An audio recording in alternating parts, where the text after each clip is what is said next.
What's going on? My name is Mitch and welcome to my YouTube channel. Today I'm going to tell you the story of the dehydrated man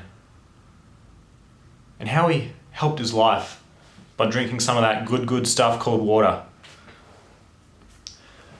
So in this video I'm going to reference the book Your Body's Many Cries for Water, an amazing resource, amazing book by Dr. Batmanghelidj. Go and look his name up on Google. You'll probably type it wrong because it's a really difficult name to pronounce and spell, but it'll come up and autocorrect you, so go and look it up. So within this book, Dr. Batmanghelidj, he refers to the fact that many of our day-to-day, what we consider not necessarily untreatable, but we treat them with different modalities. We treat them with different treatments that he doesn't prescribe to, drugs and so forth. These can be treated with water, simple water. And his research is based on many years of patient undergoings. He's seen many patients and prescribed them nothing but water. Not very good for the medical industry, is it? But it's the case. He's treated everything from psychological conditions, depression and anxiety. He's treated, I haven't read this book in quite some time, but he treated a lot of joint stuff with water. He makes big reference to a lot of joint, so arthritis, any kind of joint pain, that type of thing. Headaches, migraine. I can't remember some of the other ones, but there's a plethora, a lot of these everyday ailments that Dr. Batmanghelidj talks about in this book that can be treated with water. So here's the story of the dehydrated man. If you're not convinced, I'm going to lay it out for you. The dehydrated man. So Dr. Batmanghelidj found himself, for the life of me, I can't remember exactly his nationality. He found himself in a prisoner of war camp. I can't remember exactly where this was, what time of history. The broad strokes of the story remain the same. He found himself in a prisoner of war camp. And within the prisoner of war camp, as it so happens, most people had a profession outside of the camp. When they entered the camp, people would sort of take up roles and responsibilities. Dr. Batmanghelidj, as a medical professional, found himself in the quite obvious position of being the concentration camp's doctor. So he had lots of people. They would come to him for just about everything. And as you can probably understand and probably guess, he didn't have a whole lot of material and equipment, equipment to work with, to diagnose or to do much of what he would normally do. But he found himself still nonetheless diagnosing and doing what he could to help these people. So one day, a man comes up to him and he's bent over in pain, and this man's he's eaten something, or I can't remember the story, but he's bent over in pain and his stomach is killing him. He doesn't know what to do. This man he's in a prisoner of war camp. He's scared for his life. He says, Doctor, what can you do for me? And the doctor says, the doctor, he wants to help people. He probably believes in the Hippocratic Oath. He needs to help this man. What can he do? So what he does, the doctor, he says, I've got nothing on me. I don't know what to do, but I have access to the sink in this room. I'm just going to tell him to drink 3 glasses of water. So gives this man, he says, water is, it might soothe his stomach. I'll see what happens. So this man, over the period of about an hour, he drinks this water. And after sort of finishing the second one and is onto the third one, he notices that his stomach's starting to feel better. And shortly after he finished the third glass, his pain has all but gone away.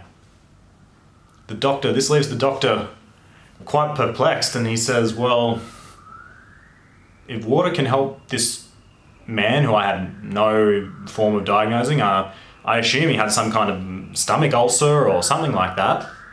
What else can water do? So Dr. Batmanghelidj, he does this with several other people within the camp. Wait, ambulance interrupting my video. So Dr. Batmanghelidj, he says, oh, well, if water can do this for this man's stomach, what else can it do?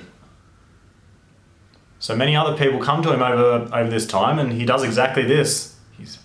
One man comes to him for a hurt knee, or for some kind of joint issue. He does the same thing, and it helps. Many other people come to him for different bits and pieces, and he gives the exact same prescription, which is water, and it helps. So, whatever the circumstance was, forgive me, doctor, I forgot where you ended up in history as to what prisoner of war camp you're in. The doctor, he ends up back in the real world, thankfully, otherwise we would never have this research. And he starts doing this on real world people for many different ailments. And he finds some amazing conclusions. And that is, for one, the common misconception is that you need to be extremely dry-mouthed and thirsty to be considered dehydrated. That's incorrect. Actually, the dehydration dry mouth is one of the last symptoms. And if you get one thing out of this entire video, I just want you to remember that dry mouth, that typical dry mouth sensation that you get from not drinking water, that is actually the last stage of dehydration. There are many other symptoms that the body presents to you before you get to that dry mouth feeling. This is not the typical narrative, and this is not this doesn't support a lot of medical drugs being prescribed and so on. So this is not common knowledge, and it is not it's not even really ongoing studied. So Dr. Batmanghelidj, he finds that even treating some amazing stuff like a lot of neurological issues. That was the main one that came up that I thought was fascinating, was many neurological issues that people have, which is, it sounds obvious, but stuff like poor concentration, brain fog. But even more interestingly is depression, anxieties, even things like poor sleep, etc., etc. He treated these with nothing more than a prescription of more water intake. There is a couple of caveats to the water intake. You must be consuming appropriate amount of salt. We've been told to not drink salt. Oh, sorry, not drink salt. We've been told that salt is not a good thing for us. In proportion to the amount of water that we take, we need the salt acts like a bit of a pump, and it pumps the water into your cells, as described in this book. So if you don't have the appropriate amounts of salt, you can even just get this by adding more salt to your food. But if you don't have the appropriate amount of salt, it actually won't hydrate your cells if it's just done by water alone. Water alone can actually push out minerals from your body, and So what you want is, you want to find yourself a good water source. That is the case. However, within the book, Dr. Batmanghelidj, he does nothing more than prescribe his patients with tap water. So if you're looking to feel better, if you have some niggling aches, pains, you're someone who always finds yourself getting back pain, knee pain, you're someone who finds yourself with low mood, you're someone who isn't performing like they used to perform in the gym, you don't have good sleep, even if you have if you're a dude and you're finding yourself with erectile issues, you're I don't know. It can resolve to so many different things that I'm going to leave it to you to do the experimentation on yourself to see how you feel. We've heard the 2 liters of water a day. Whatever. Just up your water intake. I'm not going to prescribe you. I'm not the doctor here.